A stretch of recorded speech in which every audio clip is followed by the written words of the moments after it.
That was quite a touching testimonial. My name is Marie Bathelmy, and I am the Director of Scholarship Operations at the Children's Scholarship Fund.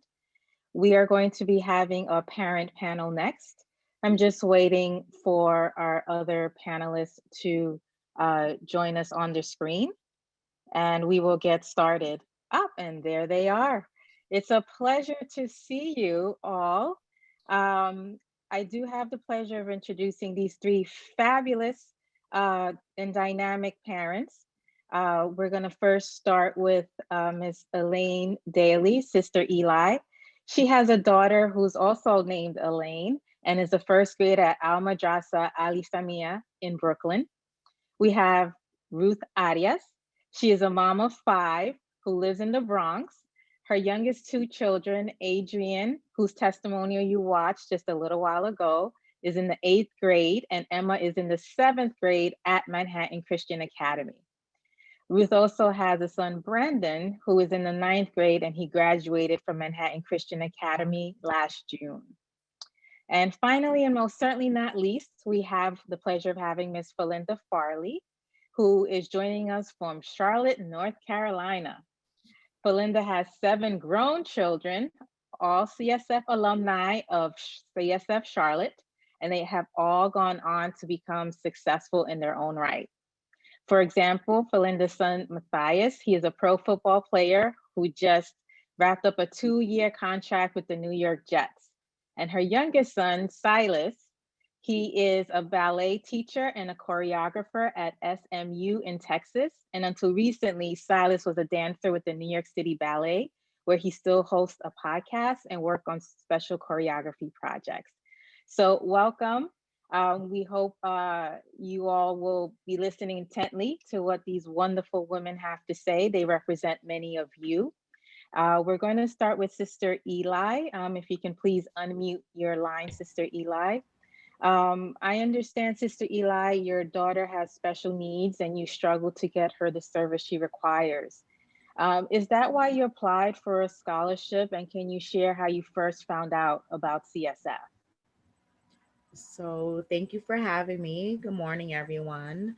Absolutely. I searched for a scholarship to attend Madrasa Al Islamia because after trying to get her into kindergarten it was the first year of the application where you had to select 12 schools. She didn't get accepted to any. And we had difficulty with because we're in a district 1, so we're in a choice district, and we had difficulty with the CSE um just contacting us back and forth about what the next steps were and how to make sure her services were in place. So I'm like, I want her to go to a school that shares our culture values, our religion, and I needed to figure out how to be able to afford it because at the time I was homeless. Um, so I just really needed to figure out how I was going to be able to maintain her at this school. And Madrasa actually referred us to CSF, and we looked up the process and we applied and we got the scholarship, and we were totally grateful and thankful for all the support because they actually listened to our whole story about all the difficulties we were having, not just us wanting to get into school. Like, they understood that we were homeless and we had some legal issues, and just really feeling like they were understanding what our family was going through, that it wasn't just an educational need that we had. That's great that you found a school that was able to address, like you said, not just your academic needs, but other needs that you had as well. And now we're going to ask Ruth. Ruth, if you can please take yourself off mute. Can you please share with us how you first found out about CSF and why you were looking for a change for your children? Yes. Hi, my name is Ruth. By the way, I'm so honored to be in this panel of CSF families and parents. Thank you. Well, I used to commute to work and pass Manhattan Christian Academy. And I used to tell my children, one day you guys are going to attend this school. I used to go to all the open house every year religiously. unfortunately, at the time, they were not partnered with the Children's Scholarship Fund. I had the experience of having my children put in public and charter schools. And my son at the time, Brandon, who graduated last year, eighth grade, that attends Mount St. Michael, unfortunately, the school was closing. There was an event where MCA was attending the school to introduce themselves to parents who were looking for a new school for their child. And at that event, I found out that the Children's Scholarship Fund finally partnered with MCA. I was just, I was ecstatic. I didn't have words. And I applied, and all three of my children got accepted. Um, since the first day that my children entered the school, they were welcomed by first name. The students were very welcoming. I mean, there's no other reason why I would choose anything different. A child should not have to be in a school where they feel less of themselves. And that was just something that I could not bear with. My children deserve better. And through scholarship fund, that has made it possible. That is awesome. Thank you for sharing that. And Definitely. thank you for realizing that better is out there. Falinda, you applied to CSF in Charlotte. You and your husband made the decision to homeschool your children.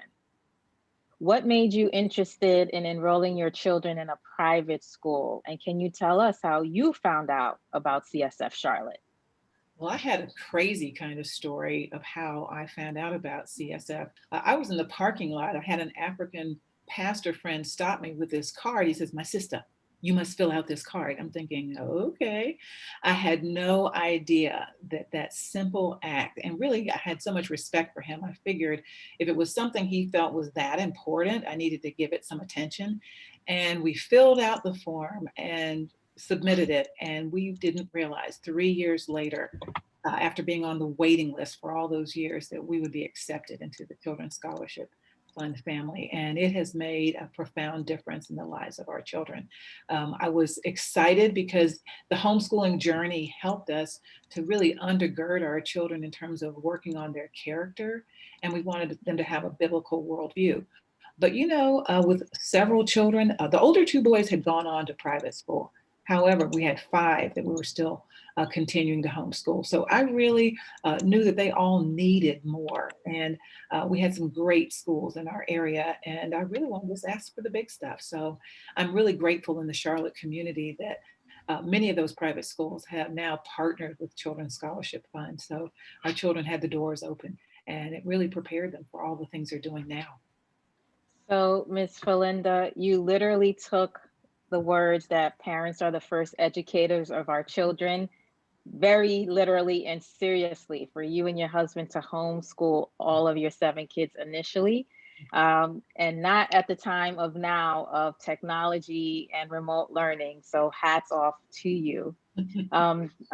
So as Darla did mention earlier that our CSF co-founder, John Walton, used to say that parents are the real heroes of CSF because it takes a lot of sacrifice on your part to invest in private school education. And we all know that CSF scholarships do not cover 100% of tuition. And so we're going to start with you first, Falinda, since you last spoke. Did you consider the investment and sacrifices you have made worthwhile, seeing now you have all grown folk? Absolutely. I think that when you're a parent, that your children see you on the day to day, whether it's putting a meal on the table or whatever it is, they see the things that they just don't take for granted. So I think that every dollar extra work my husband did to make it possible to go alongside with what the Children's Scholarship Fund offered was amazing. We had friends who started to see that the talents of our children were being recognized and they contributed. So, they talk about a village, but we love that there's a broad community that really wants to come alongside kids who have the desire for more. That's right. There is a broad community. And speaking of that community, Sister Eli, the community that your daughter is now a part of, and Ruth too, I will ask you as well.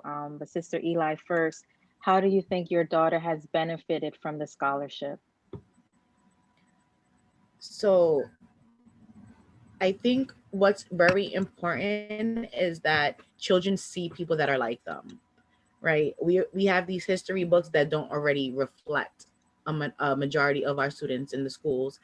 And the school that she was previously at, there was only two other Muslim students, and she will always say, "They don't wear their hijab. Why I have to wear my hijab to school?" And I'm like, "It's getting you prepared. If you have to take it off, I understand, but it's getting you prepared." Now she goes to an Islamic school, and she's like, "Mommy, do you know there's other Muslims in the world?" And I'm like, "Yes." Like, there's other Muslims in the world. It's not just our family. And I think that's a good reflection for her to build her self-esteem and her confidence, to know that there are other people in the world like her. And not only that, um, it's not just Arabic or Chinese or Spanish. There's Black students there as well. So she sees that reflected. Male teachers as well. So they have a good variety in the school. So she's seeing that I could be a teacher, I could be a lunch lady, men could be teachers. So that's something that I just want reflected back to her. Like, there's other opportunities that are afforded her. Thank you, Sister Eli. Ruth, same question. Benefits of the scholarship. I mean, the investment, it was worth every time. Every time I worked 2 or 3 jobs just to pay whatever balance was just worth it. I seen how my kids loved every single day going to school, feeling like they were part of something big, looking forward to a big future. Besides that, it also brought them closer, relationship closer to their faith and understanding at their level.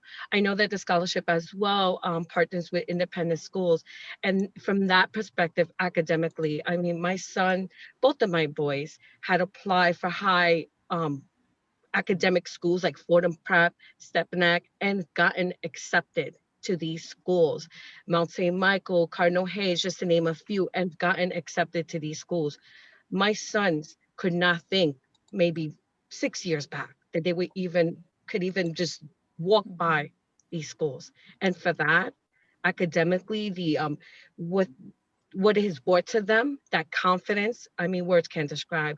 They have joined clubs, they have joined social clubs, chess clubs, have been involved in the basketball team, volleyball team, and has played against other schools. These are not just schools that are saying we have these activities. They're actually offering them, and they take these children to other schools to play against.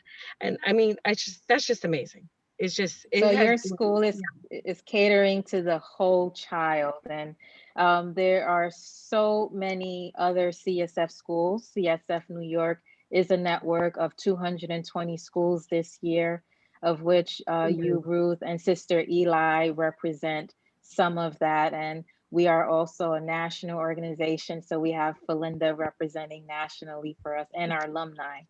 And so I cannot thank you enough, Falinda, Ruth, and Sister Eli, for sharing your stories and most of all, sharing your hearts with us. We're so happy to hear from you. We wish you and your children all of the best. And no matter what age they are, Falinda, they will always be CSF kids. And so for our Amen. CSF families who are out there, you are part of something larger, greater than you can ever imagine. And so thank you once again.